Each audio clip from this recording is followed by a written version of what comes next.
The Liberty Weekly podcast is brought to you by Tom Wood's Liberty Classroom. Sick of losing arguments with your statist friends? Fear no more. Now you can vanquish your intellectual foes with courses taught by top libertarian professors. Tool your intellectual arsenal and enroll today by navigating to www.libertyweekly.net/Liberty Classroom or by following the link in the show notes page.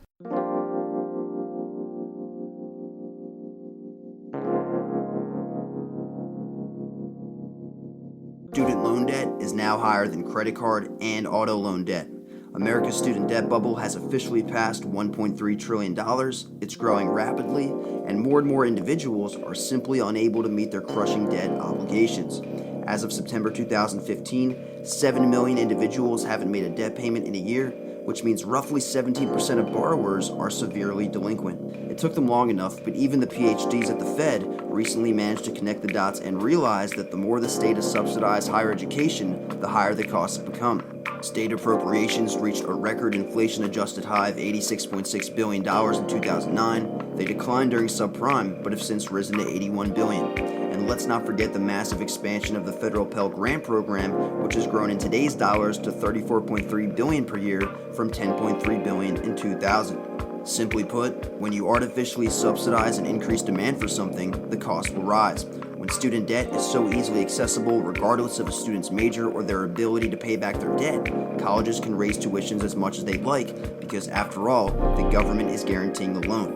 Yes, today's college students are just a means of transporting money from the government to college treasury accounts.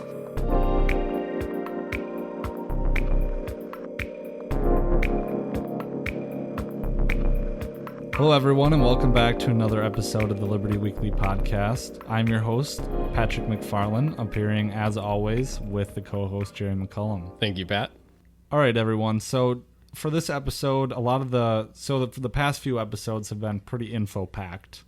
We wanted to take a little break and be candid and talk about our experience in the student loan bubble. And we have two different perspectives here because Jerry was smart and went his own way. And me, I followed the conventional wisdom, which may or may not pay off because I feel, a practical approach inside the conventional wisdom, which may be the only profitable pathway through the conventional approach. And so I think first off, we should just start with our own experience and tell a little bit of a story about what we've done. I know a lot of the people that listen, especially I've been talking to Corey, one of our Facebook listeners, about, he's a student. I've interacted with some other people who are students on Twitter.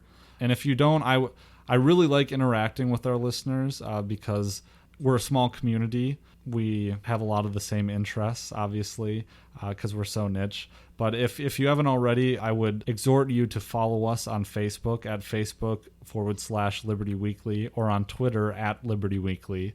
We're also on Steemit at Liberty Weekly. So if you search Liberty Weekly on most social media platforms, you'll find us. And I'll be there. And I love interacting with you guys and talking about stuff, whether it's related to the show or not. But that being said, there's a lot of millennials and people who have gone through the college experience or are currently going through the college experience. Let's commiserate. This is an episode for you guys. And so I think, Jerry, do you want to start with your experience? Yeah, so I was only in school for 1 year, in college for 1 year before I decided that it wasn't a good plan. And how I would describe it is once I entered college, I immediately felt like I was being placed on a conveyor belt into getting a degree. And I felt this particularly strongly in I'm not sure what you would call it, but like each sub-school of the school that I was in had a particular class that freshmen had to take that was kind of like your intro into college in some ways, and it was supposed to be a place for you to meet other people and things like that. But you actually had like assignments. Like we actually had to like make something. We had like a project. But as soon as I got into there, I just felt like the kind of like, all right, we're kind of pushing you along. Okay, you need to go here, and then you need to do these things, and then that's what you have to do. It wasn't in any way personal. It was very much about like, okay, we're going to tell you how to do the things to get this piece of paper. That's what matters. That's why you're here. And I didn't enjoy college. I should have dropped out after the first semester, but I didn't. Instead, I dropped out after the first year. And I actually am very glad that I did. I did not enjoy the college experience in any way. I don't know if this was sort of like a subconscious sort of thing or not, but I immediately didn't like it. I didn't want to participate in what was going on in college. And yeah, I'm glad that I dropped out. And now I'm working a retail job. I've been doing it for quite a while. And this may sound kind of weird, especially to most people, but because I was only in school for 1 year, and because I wouldn't say that I'm good with my money, but I would say that I'm not an idiot. I have no debt, and I legitimately feel like if I made more money, I would not know what to do with it, is like the situation that I'm in. And of course, I am young and I'm healthy, and so things may change in the future, but I absolutely have more net wealth than my peers right now. And me included. Yeah, and which is really bizarre to me because I'm not doing anything neat or interesting or particularly noteworthy at work. And at least a lot of my peers have, now are just starting to graduate now, or they've graduated last year. And some of them, like I've got a friend who's a chemical engineer, and he's got a legitimate job, and he absolutely needed that degree to do this job, but at the same time, what he's doing barely involves any of the things that he learned, despite having a very technical degree. And he's really upset by that. Like he enjoys the things that his degree is about, and he's been trying to get a different position at the company that he works for, or a different company that actually involves more science. More engineering and more science, because what he's doing is kind of like more of a technician sort of thing, which is still absolutely needed. But I've heard this so many times from him, like he feels like the company is like wasting its money on requiring people who need a degree to do what he's doing. And then people who didn't get crazy jobs, who didn't get, I have some bias here, but I would use the term like legitimate adult job, which definitely shows my biases, because there's people that I work with who, when they started working at the company that I work at, were of lower positions than I am, and they had bachelor's degree on top of that. So I've also seen a lot of people working in the same place that I am at a job that doesn't require a college degree, and have to tighten the belt quite a bit, or they're talking about living paycheck to paycheck all the time, and they've got debt to pay for and those sort of things, and they're not doing anything that more substantial than what I am, and most of the time less. And that's, of course, I'm in an environment where I'm only seeing the people who have, I guess you could say, failed. They haven't made use of their college degrees. And then on the other hand, are they living with their parents? No, they're not. So there's that. There's that. On the other hand, there are people who, I'm guessing they're graduating with like MBAs and that sort of thing, who are my superiors, and so they're the upper levels of management at the store that I work at, and they're dumb, and they are not good. They may be good at being a manager, but outside of being like an actual manager, when I see them performing tasks in the store, they're not good at it. And they also are working like 60, 70-hour work weeks at times. There's a lot of these people with these degrees that, well, they definitely are making a lot of money. They sound like they have pretty terrible lives, where they're, with a commute, at least putting 70 hours of work in a week with no overtime. And I think their salary is around $60,000 a year. So it's not something that really seems worth it. Now, I'm making less than that, but I'm also only working 40 hours a week, and strictly only working 40 hours a week. And I've got significantly less stress than they do. And it absolutely seems like a waste, because they're for sure still paying for the college that they had to get. So I don't regret in any way not going to college. Maybe it's a bit irrational, but I detest being in debt. When I was in debt after college, it just felt wrong, and I put a lot of effort into getting out of debt as soon as I could. And I don't know why, again, it's kind of irrational, but I hate feeling like I owe something to someone else, because I just, even though there's like a contract about how much we're going to pay and over what time, I just imagine them coming over any time and being like, hey, you owe us, however many thousands of dollars. And then you're just like, I can't deal with, sorry. That's like a rational fear that I have. So I don't know, at least personally, like I'm never going to, any large purchase that I'm going to make outside of like a house, maybe it's going to be straight cash. It just feels weird. That's a personal thing. I don't know. It's smart. I think, the only reason you should take out debt is to invest in capital. You don't take out debt to consume. Oh, yeah. So I don't see anything weird about that personally. But there's many of my peers are not like that. Yeah. And I can't say that I'm assuming I learned, if anything, I learned this from my parents, but something that I think a lot of my peers need more than college education is personal finance education. Yeah. And I mean, to be honest, I'm not anyone who's particularly good at personal finance. There's just one axiom that I follow, which is don't buy shit you can't afford. Yeah. And and no one else, like, it seems like so many people don't follow that.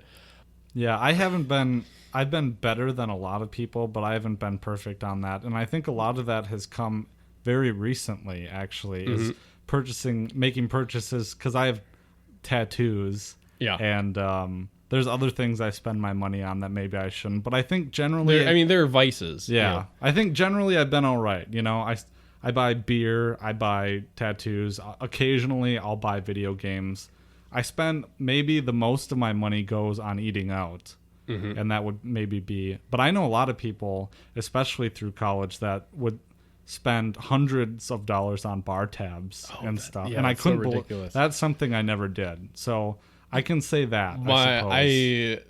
I'm not a bar goer, so this is not something that I witnessed, but my roommate, who works in the service industry, I hear a lot of stories about people who they genuinely earn a lot more money than I do. If you want to make money for no work, become a waiter in Minneapolis. Oh, that's a lot of work. Sorry. It's a lot of work. Sorry, maybe I should say not no work. With no skills. With no really? skills, yeah. Become or in no investment, if that makes sense. Yeah. Like, outside of knowing how to do your job, you can bounce between different... This is the impression that I get venues. Yeah. from my roommate. You can bounce between different venues, and at least what my roommate does is that almost all the venues that he's worked at in the city have been brand new ones, and so he rides companies that start and then that's pretty crash smart. And then start and then crash, and so he's seeing all these people make terrible malinvestments, and he's just benefiting from it. But anyway, there's people that he works with who make significant amounts of money, much more than I do, but they live paycheck to paycheck. They complain about not being able to pay their bills because they're buying shit they can't afford, which is, drinks, bar tabs, credit card debts on cars, and those sort of things. I don't know if your roommate would say that. Has he said that being a waiter is not a lot of work? That's what he said. Oh, well then he kind of has, Yeah, that's his own perspective. I mean, I guess maybe not. I wouldn't say work. I would say skills, because he says that it is something that he, he'll be stressed. He'll be freaking out. There's a lot of things going on that he has to take care of, but it's not something, he does not. What I think, I'm guessing, but what I would think that he would describe the requirements for being a good waiter is giving a shit and not being drunk at work. Yeah, so that's not too hard. That's not, yeah. I only say because my wife was waiting for my first 2 years of law school, and oh man, it really took a lot out of her. I mean, one thing is that she waited at a bar that was close to the law school, so a lot of their customers are very high strung, and you would be surprised the amount of people that will treat you respectfully in law school, but they will go over there and shit on people. Oh, I bet. Yeah. And that, especially people who I knew and who were friends with me personally, that didn't know that my wife was a waitress at this bar, and they would treat her like absolute garbage, and she would tell me about it too. And but I don't want to stray too far from the student loan bubble. So I'll start with my story, but my story was very conventional. I immediately got accepted to the University of Minnesota. I applied to 2 schools. This is my life. I don't know, but I applied to 2 schools. I wanted to be a psychiatrist initially. Actually, there's a long history of me. I'm a very indecisive person. And there's a lot of history of me bouncing from one thing to another. I wanted to be an anthropologist at one point. 2, I wasn't weird enough for that. Then I wanted to be a psychiatrist, but I'm not a math person. And I very quickly... I went first semester from being on the dean's list to the second semester taking math courses and dropping 2 and getting like a C and a D in another one, who's not at all who I am. But so then I eventually decided on an English major, which was another... The most indecisive major. The most indecisive major. And that was a fucking joke. We'll get into that. And I've alluded to this before, that my decision to be an English major was contingent on my decision to go to law school. But I think the thing with law is that it was always preordained that I was going to do that. So making that decision, I think it was been a good decision. I was very lucky because my law school class got a lot of scholarships, and also the market for law students dried up real quick a few years ago. And so there's the lowest level of people in law school since the 70s. And I don't know how the market is for attorneys, so I know that in northern Wisconsin there's a lot of turnover right now, generational turnover. So very old experienced attorneys handing their practices over. And so I'm lucky to step in at that moment.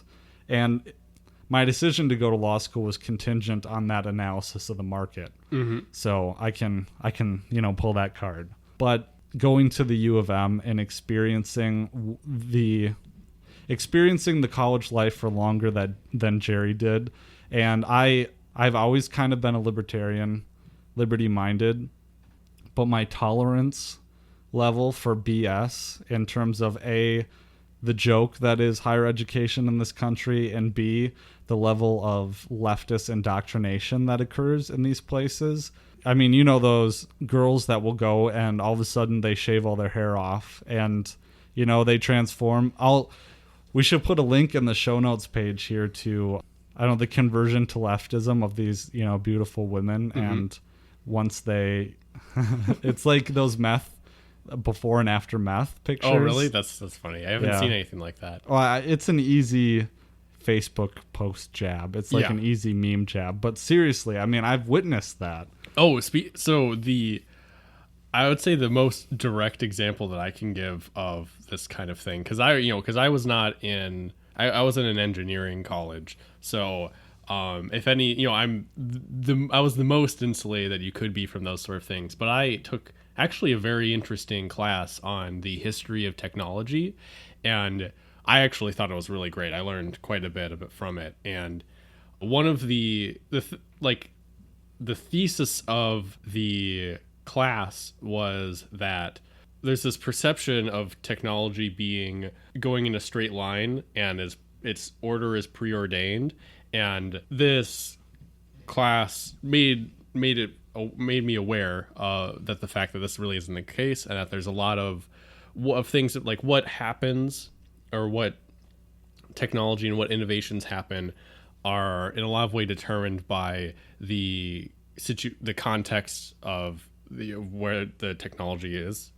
So it's what was the society like, partially what is the social situations, and other times what it is outside of that. And I guess you could say like the zeitgeist of the world is like but it made it very clear to me that it wasn't like, yes, we have steam engines and then we have light bulbs and this sort of thing. And I thought it was really interesting. But the professor always had evidence. We always had a lot of first person documents and things like that. But there were there were 2 times where claims were made without any evidence backing them up. And this was at a time when I was not a libertarian, but I still noticed it and was like, well, this is kind of weird. And I'm proud of myself for that. But we were talking about the Luddites and how they were, they destroyed looms in England, I believe. And the reason why they did this some historian said that this was a calculated and choice, and it was actually smart for them to do this because these people creating these looms, making velvet, were selling velvet at a loss at a lower price in order to screw over these Luddites and drive them out of the market. And I'm like, but wait, how can you sell something at a loss for years? And it was described as they're making an inferior product, an inferior version of velvet, selling at an artificially low price, one that was at a loss. And in order to economically attack the Luddites, and I was like, this actually does not make sense. This is not a business decision someone would make. Like, unless this is something that is funded through like a government charter or something like that, that's the only way that this kind of thing could exist. And that really wasn't explained by our teacher at all. And the other thing, which this was kind of like a weird offhanded comment about how this is really bizarre, but all of the appliances that were invented at the late 19th, early 20th century, like washing machines and things like that, were actually something that oppressed women. I'm like, what? And she explained why with no evidence, when everything else in this course had lots of it, that when these new technologies, these new labor-saving devices for the household came into existence, that the standards of household work became higher. So it was the standard of the cleanliness of clothes increased when the washing machine was introduced. And this was something that oppressed women because they now still had to work more at washing clothes because now people couldn't have their clothes dirty at all because of a washing machine. And it was just really bizarre. Oh. And quite clearly to me at that time, shit she made up. But at least it seemed to me like she believed it in her mind. But even in the engineering, being in the engineering college, I still saw this irrational justification of postmodern ideas in it. And thankfully it was pretty limited, and it was limited to, a history class. But I remember I was really quite shocked because this was a pretty bold claim that's like, this is how society was and this is how society changed. And whenever something like that was said before, it came with documents, it came with required reading, but there wasn't even a book cited, just that's the way it was. Yeah, I would suspect, so since I don't have experience in the material sciences, tangible sciences, the hard sciences. Yeah. I can't speak to in those classes the how education, I believe, has been degraded. The value of the education has gone down. But at least in mine, it was overtly propaganda the whole time. Yeah. And when it comes to analyzing texts and stuff like that, it was always through these different lenses, but they were always Marxist lenses. And they would say, oh, we're going to go at it from this different, way. But you were always talking about gender, class conflict, stuff like that. And sexual, well, I guess that goes under the gender. But and it's been a while, and to be honest, I don't retain too much from that period of time in terms of the actual, because my focus, I guess, was in creative writing, but going and reading some of the classics and stuff like that, I just felt like the whole thing was propagandized. And there was no substance, because you could, at least in the liberal arts, you can get away with not doing any of the reading at all. Literally none of the reading. And because all you do is write papers, and I guess maybe you have a test on the book or two. But you can spark note it. It's like, okay, so basically BS your way through the whole thing. And that's what I did, and that's what, sorry, Mom, that's what I did, and that's what a lot of my classmates did. And it's sad, really, because you spend a shitload of money on this and you get nothing for it, really. But not only that, you can see the effects of the student loan bubble all throughout campus, at least at the U of M, and I assume the building, or different colleges throughout the country, is that they're building all new buildings. There's constant construction, and that was a running joke amongst all of us, is that what part of campus do you avoid because it's thoroughly being constructed right now, and which new buildings are going up, and what are they renovating? And despite everyone claiming of complaining about high prices of tuition, instead of cutting tuition, they're doing more construction. They're building new buildings. And it's of not always the case, but there's things like rec centers. There's things to make the college experience, not to, they're not necessarily construction for, this is a new educational building that we need because we need to have more classrooms. Yeah, and even the lefties on campus would joke about how much of a racket it was, and it was like, well, but what is it? Does everyone need to go to college, or is it a racket? They knew something was wrong about it, and the constant joke is that everyone knew that if you get hit by the campus connector, your tuition is paid for. So everyone would joke about, I'm going to throw myself in front of the campus connector so I won't have to worry about this anymore. Oh, wow. I never heard anything that grim. No. But they know, and I actually, maybe I have a little bit of a more unique insight because I worked at the fundraising department, where I would telemarket and call alumni and ask for donations. And so many hundreds of thousands of times you would get new students, and they would be struggling with student loans, and they'd be flabbergasted when you called. Because you're asking for their money, and then you're like, I don't have any. Yeah. And the pull-up is that, so we would always have, and I can't speak ill of people at the call center because I have a lot of friends there, or at least I did. And the people working there, especially the staff, the supervisors, and the staff, like the University of Minnesota director was very nice, and I have nothing bad to say about them. But the nature of your work. The nature of the work, you always had comebacks. You know how to spin it. You learn a lot of skills there, and you learn how to talk to people on the phone and to build rapport with people.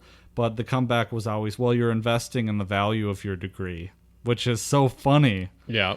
So by donating to us, you are assuring that other people who come out of the school will be smart and perform well in the job market, so that you, by association, will also gain in your degree. So how twisted is that? I mean, it's a good spin, but it's like, you already paid us so much money for this piece of paper, but if you pay us more, their piece of paper will be worth more. Yeah. But we would always you would call people who have since settled in rural Minnesota, or you would always call really, really old people who went to the U of M in like the 1920s or something like that.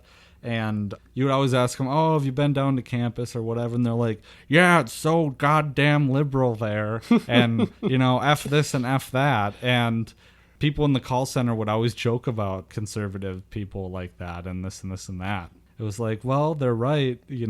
This is indoctrination center. So it was, to be in that environment, to be the extreme intellectual minority on campus. And that's why I did stuff with Young Americans for Liberty and stuff like that. It was the only way for you to find a community? Yeah, in a sense. But there was always the struggle of like, okay, well, do I confront my professors? Do I share my views? Is it worth it? Is it worth being ostracized? Or do I shut my mouth? And I shut my mouth more often than not. Sometimes I would speak up, but, why? So maybe that's something that our listeners would be going through, we're a little removed from that period of time, but I think it's not worth it to say anything, to be completely honest. Maybe that's a little defeatist to hear, but you can't. One thing I've learned with the podcast is that you can't convince someone who doesn't want to convince themselves, or who can't convince themselves. So it's just not worth your breath unless they value your opinion because you're a great person, or because they respect you. I would say I would say that you don't feel like you need a duty to refute people, because especially it sounds like it's getting worse and worse. But I think even I think I read a story about the U of M recently saying that someone was denied becoming an RN again because of her conservative viewpoints. And it's, so I would say don't feel bad if you want to keep your head down, but also if you relish the fight, I would say don't back down if you don't want to. Yeah, I guess why not? But I would say no matter what, try to make if you're, this is something that I think is just important for everyone, but if you're going to be a political iconoclast, be a paragon at least. So be someone who is be virtuous and be a great example of someone who has your political ideas. If you want other people to, because it's very easy for someone to dismiss someone else and someone else's political views, because most people, I see this a lot with all of the leftists on my Facebook feed, just demonize conservatives, and all they have to say is, oh, they're terrible people, they don't care about the poor, or they are xenophobic or things like that, and show, if don't be the things that people accuse you of wrongly, if that makes sense. So I would say, although there's nothing wrong with being an asshole, if you want to convince other people and you care about convincing other people, which you don't have to, but if you care about convincing other people, I would say being a kind and at least perceived as a virtuous person is a good tactic to have. Mm-hmm.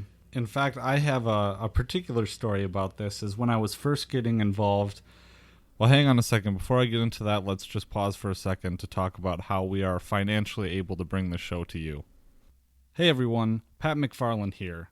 As a listener of the Liberty Weekly podcast, you have probably heard of our feature program, Thoughtcrime Thursdays. If you enjoy perusing the world of dystopian fiction, you will love the course Sci-Fi, Liberty, and Dystopia. Taught by Professor Brad Berzer, a frequent guest on the Tom Woods Show, Sci-Fi, Liberty, and Dystopia is one of the most popular courses available exclusively through Tom Woods' Liberty Classroom. Correspondingly, it is also where I have been drawing inspiration for future installments of Thoughtcrime Thursdays. To gain access to this course and 18 others taught by top libertarian professors, join through our affiliate link by navigating to libertyweekly.net/Liberty Classroom, or follow the link in the show notes page. When I was first actually really becoming a libertarian, because I think I've always really been one at heart, but when I was discovering the movement, I remember, so the Young Americans for Liberty Minnesota boomed apparently during Ron Paul's 2012 campaign. Unsurprisingly. And that's, so they would have 40 to 60 members for every meeting, which is, we talked about this with Charlie Gers in episode 9, who's currently involved with that organization at the U. So at the time, I met some people who were in the group, and specifically I remember meeting one, and he was like, "Oh, you're a libertarian, huh?" And I was like, "Yeah, I think, Ron Paul's cool, Liberty, XYZ." And he was like, "Well, who do you read then?" And at the time, I didn't really read anyone. And I was searching. I was like, John Locke? I don't know, because I think that interaction was it was standoffish and not the right way to approach it. I think because for us, and my wife has a really good criticism of ANCAPs and of voluntarists, because she won't commit to it and she won't take that extra step but she says that as an outsider who's not a member of the community, and she observes from afar the interactions that I have on Twitter, or people I follow on Twitter, and what they post and the comments and stuff, that she says that we are a hyper-focused group of sharks, and she used this analogy, circling around a bucket of chum in the water, and that we are all, and maybe this is a critique on me in my own personal life, but she says that we are all privy to these terms, and when we get on about some status BS that's going on, or when we rant about the state, we go nuts and we have that feeding frenzy. But she said that she's an observer, and she comes in and she gets eaten up, because I don't know if this is a critique on a specific group or how applicable this would be to everyone, but she says that as someone who's not privy to the language, she's not deprogrammed, or as people who aren't deprogrammed, we can be very standoffish and unapproachable. So I think that's definitely something to work on. Yeah, absolutely. I said I went through an evangelical period of volunteerism, and when I say evangelical, I mean it's not like I believe anything less fervently than I do now. It's just I talked about it a lot more. But now I really only mention if someone seems interested in some way, or if it, the last time that I really had someone that I really talked about politics at work with was someone who was in a similar situation as I was, as someone who was not a Democrat, which in this city is unusual. And so in a sense he was similar. He was also an outsider, and we had a lot of fun making fun of each other, like good-hearted, and so I think that was like a really good. This person had interacted with ANCAPs before, and he said they always seemed to be like, he described them as like everyone that he interacted were dicks, and we were really good friends at work, and that was great. It was really good to know that like he had an example of someone who believes these wacky things but seems like a really nice guy. And unfortunately he's now an officer in the Navy. But yeah, well, maybe his critique was right, and tapping into the same sentiment that my wife was talking about, because I think that her evaluation of it was pretty apt, because I guess I feel that way, that it's like that bucket of chum gets dumped in the water, and we're just biting and ripping and tearing at everything, and then someone comes along and we just lash out and take a chunk. Yeah, it definitely can be. If it's, it depends on, I think there's certainly a chance of it going both ways, but usually most of the time someone will be like, but aren't things the way like this or something question? Then it's like, no, you're wrong. Yeah. You don't understand these sort of things. And because I certainly feel that way, sometimes when you just want to say, oh, screw it, you know. How I started talking about volunteerism with this particular person, actually, and I think this is a funny story, is that there was a customer who was wanted to buy a finger splint, but we didn't sell any. And I have my own, I have a first aid kit I had my own personal first aid kit at work, and I went and grabbed it and helped him fix up his finger. And my friend was making a whole bunch of jokes about how like, oh, like if if only we need people like you in the world, things would be better.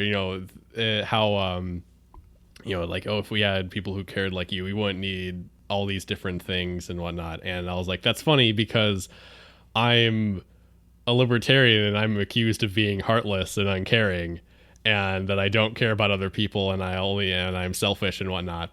And I thought that was like a really good introduction to me telling him that I was a voluntarist and that I'm like completely against welfare and public welfare, completely against public health care, those sort of things. When I started off with being, him witnessing me being charitable. Yeah, I think in my law school circle, I think I'm a novelty. I don't know. I guess I think people respect me, but at the same time, I think there's always the few that are like, oh, Pat, he has those beliefs, and isn't it so cute or something.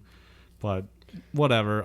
What I really have experienced, though, to bring it back to the student loan, was that I feel like it has really, in the time that it takes for us to get on track into our professional lives, it has really prolonged the period of childishness or of immaturity. Mm-hmm. It has prolonged the transformation from child to adult. And at the risk of offending some of my law school friends, I don't know how many listen to this podcast, but I know a few do. I really feel like we are just still a group of kids, even though a lot of us are in our mid-20s. And maybe that's part of being a 20-something and realizing that everyone is just a kid at heart. But I think a lot of it is, too, that I just, as professional as we are and as we play the role, I think a lot of us are just lost going through this process because it's what you do. And I see a lot of like failures to launch, in a sense, of people that are in their mid to late 20s who still haven't gotten there yet. And I hope they'll commiserate with me instead of taking that as an insult. But I think the struggle is real, you know? They don't have houses. They live in apartments. They're living paycheck to paycheck. They're super in debt. And it's just not fun. It's not and no one said that, you know, undertaking this would be fun and that there was no guarantees. You know, my grandfather always said that nothing worth doing is easy. And I guess that's my mantra when I just put my head forward and trudge through it. But the struggle is real. And so all you listening out there who, you know, are suffering through the college experience, it's depressing, but what else can we do except push on? Or if you're within your first year, if you haven't invested a lot of money, get out. Yeah, and Think you don't about and it. you don't see things working out, you can do very well not in college. In fact, there's programs like Praxis, which we will link in the show notes page. But it's been something kind of bouncing around the libertarian community. It's kind of an internship service where Praxis has a network of businesses that will take young individuals who have gumption and they will place you in an internship. And there have been really tremendous results where 18-year-olds have been placed in jobs where they're making $50,000 a year, $60,000 a year starting. So that's something I would, if I could go back in time and tell, you know, young Pat, you need to get out of this and go to Praxis. Of course, then I would never have met my wife, and I think things will turn out okay, but that's what I would do. Mm-hmm. So I would definitely urge the listeners to check that out. And we're not affiliated with them in any way, but it's been something that we've heard about through the grapevine that I've suggested actually to some of my siblings, in-laws, who are going through the same process. So the struggle is real. Don't buy shit you can't afford. So as we're closing up here, I'll put a few links on the show notes page of some of the news that I've encountered in the last week relating to the student loan bubble and some of the raw statistics. If you really want to punish yourself in that way and get even more depressed about it. But I think we kind of realized that, you know, there's enough stuff out there about the student loan bubble that we wanted to make this episode more of a commiseration about it and about our personal experiences. Yeah, with it, because we finally have some tangible experience in our own personal lives regarding this national happening, this national phenomenon of the student loan bubble. So a few housekeeping things as we're going forward here. If this is your first time listening to the Liberty Weekly podcast, we would definitely thank you for checking us out, and we would urge that you should listen to some of our other episodes, especially episode 11, where we outline our favorite content producers. Because one of the main things that we like to focus on here is building the community and building our little corner of the libertarian movement here. Another thing that would really help us out is if you would check out our resources page at libertyweekly.net/resources, where we have selected some products and services that we believe will make your life better. And you can also help support the podcast. In doing so, we also offer coupon codes by which you can save yourself some money doing that as well.